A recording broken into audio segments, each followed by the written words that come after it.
intention for these? Like, what was the motive? That was a decision that was arrived at collectively from multiple different parties and presented to me. And with anything, I said, hey, let's just see what works. Sort of the catalyst behind it was just somewhat of an overabundance of students in the hallways during class times and congregating in the bathrooms, and the hope behind that policy would be to sort of limit that traffic a little bit, and therefore sort of had a greater accountability for students in the hallways and in the bathrooms.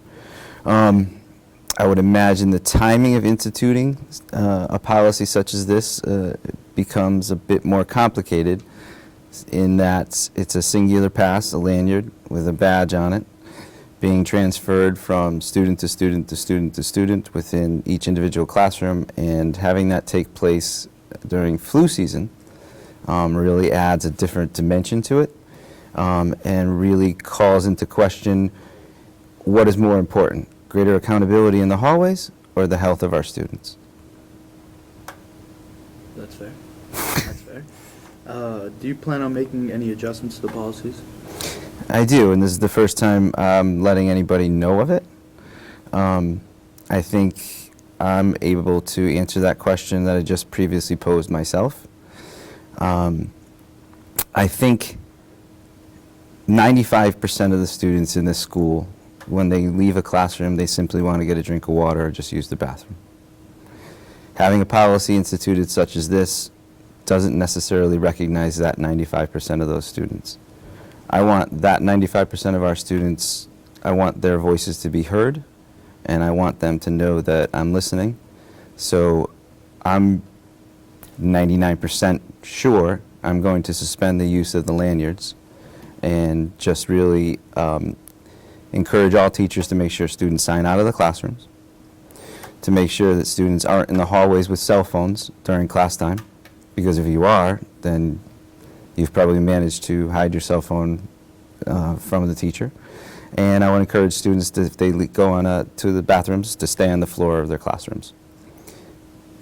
In exchange, I'm going to recognize that the lanyards are an unhealthy policy, especially at this time of year, and the majority of students do not need that level of accountability, and I want to recognize that.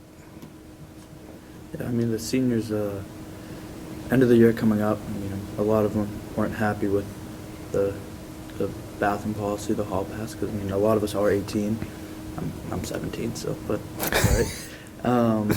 Do you have any, like, advice for the seniors going into the final stretch? Yeah, I'd say take a deep breath and look around you, because before you know it, you're going to be, in another state, in another place, with thousands of other people, and it's going to hit you how far you've come and how much you're going to miss these moments. So I would say, before you leave, be present and enjoy it. And for the juniors who are going into senior year, do you have any advice for them? Because I know it's a big leap. I know it's a big leap for me. So. Yeah, I'd say really I think this is the time that you really invest yourself into anything and everything that you even could possibly anticipate might benefit you at the end of senior year. So obviously academics, making good choices on the weekends and nights, hanging out with people that make you a better person. Anything and anything that could make you stronger, I'd say invest as completely as possible into that. New year just happened. Do you have any individual goals for yourself and or the school? Yeah, it's a general one, overarching one. I just think, as I mentioned before, I think it's really important that students, especially in junior year, senior year, freshman year, wherever, in fact, people at any age need to surround themselves with people that challenge them and make them better people. I like to try to better myself every single day. I like to try to better the school every single day. And I think that for whatever reason, maybe because I'm getting older, I'm becoming more and more invested in that philosophy and trying to really act on it. So my overarching goal is I want to be a better person.